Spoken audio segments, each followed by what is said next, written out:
마음속 흙탕물 진정시키기. 우리 마음은 봉인되어 있지 않습니다. 내면에 상처 입은 아이를 치유하지 않으면 그 아이의 슬픔과 외로움이 우리가 만나고 교류하는 모든 사람에게로 흘러 들어갑니다. 그 고통이 다음 세대까지 이어질 수도 있습니다. 특히 무의식적으로 부모가 자식에게 상처를 품은 채 살아가라고 가르치면 더욱 그렇습니다. 그렇다면 이 고통에서 어떻게 벗어날 수 있을까요? 자비심을 가져보세요. 스스로에게 자비와 사랑으로 물어보세요. 너는 정말 이것을 원하는가? 너는 정말 괴로운 상태에서 살고 싶은가? 나에게 가장 큰 상처를 주는 사람은 바로 나이기 때문입니다. 물론 10년, 20년 전에는 다른 누군가가 나에게 상처를 주었습니다. 하지만 지금 나를 괴롭히는 사람은 바로 나 자신입니다. 당신은 상처 입은 아이의 상태에 익숙하고 심지어 그대로가 편하다고 생각할지도 모릅니다.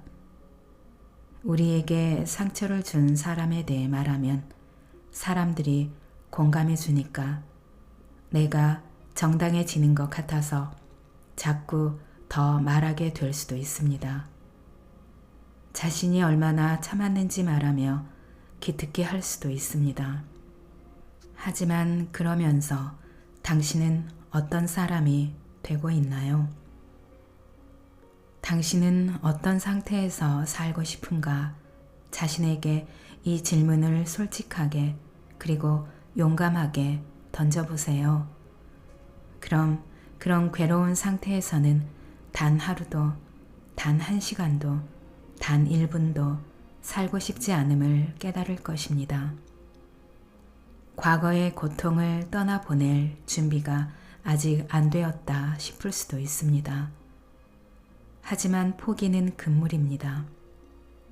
다시 괴로운 상태에 빠져도 스트레스가 심하거나 외로워도 상처를 떠나보내고 싶지 않아도 그런 자신에게 상냥하게 대해보세요.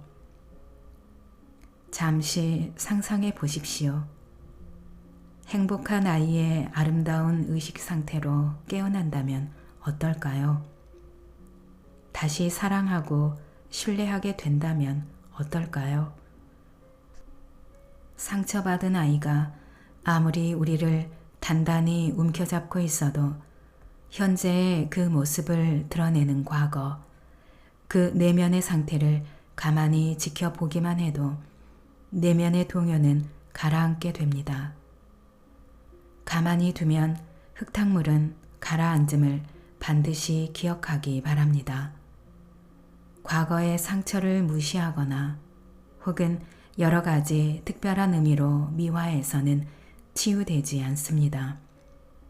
마음은 내면의 상태를 목격할 때 비로소 치유됩니다. 그때 우리는 고요하고 아름다운 의식 상태로 깨어납니다. 그리고 삶을 신뢰하기 시작합니다. 주변의 에너지장이 바뀌면서 풍요롭고 윤택한 삶을 끌어오기 시작합니다. 행복한 아이 상태라면 온 세상이 내 것 같습니다. 문화, 언어, 인종을 초월한 사랑과 소속감이 느껴집니다. 세상 모든 사람과 한 가족이 된 것 같습니다. 세상 모든 사람과 친구가 된 것 같습니다. 새끼 사자 이야기를 기억하십니까? 그 이야기를 처음 들었을 때 나는 세상에서 가장 슬픈 이야기라고 생각했습니다. 하지만 이제 결말을 바꿔보세요. 해피엔딩으로 말입니다. 어미 양이 새끼 사자에게 공상은 그만하라고 했을 때 새끼 사자는 엄마 말을 따랐을까요?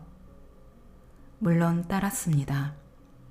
아직 새끼였고 새끼는 어미가 하는 말을 믿고 따르니까요.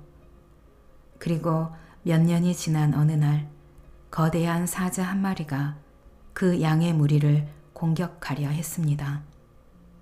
그 거대한 사자를 본 어린 사자는 양들처럼 매 하며 울며 도망가기 시작했습니다.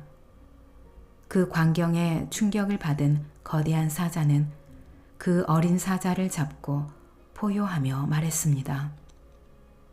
너는 왜 양처럼 울면서 떨고 있니? 왜 내게서 도망치는 거지? 너는 사자가 아니냐? 정신 차려. 어린 사자는 그 큰 사자의 말을 들으려고도 하지 않고 계속 매 하며 울며 떨기만 했습니다. 큰 사자는 어린 사자를 강으로 끌고 가 물속에 비친 자신의 모습을 보게 했습니다. 큰 사자 옆에서 물에 비친 자신의 모습을 찬찬히 살피던 어린 사자는 믿을 수 없는 힘이 솟구치는 걸 느꼈습니다. 그리고 자신에게 힘이 내재되어 있다는 사실을 깨닫고 크게 포효했습니다. 그 포효가 온 숲에 울려 퍼졌습니다. 그 순간 정글의 모든 동물이 숨을 죽였습니다. 당신은 이 어린 사자와 같습니다. 아름다운 상태의 힘, 그 의식의 진정한 힘을 깨울 때 당신 인생의 모든 것이 바뀌기 시작합니다. 어린 사자의 포효로 숲속 모든 동물이 숨을 죽인 것처럼 막 깨어난 당신의 포효가 그 모든 내면의 혼란을 잠재울 것입니다. 그리고 이것은 시작에 불과합니다.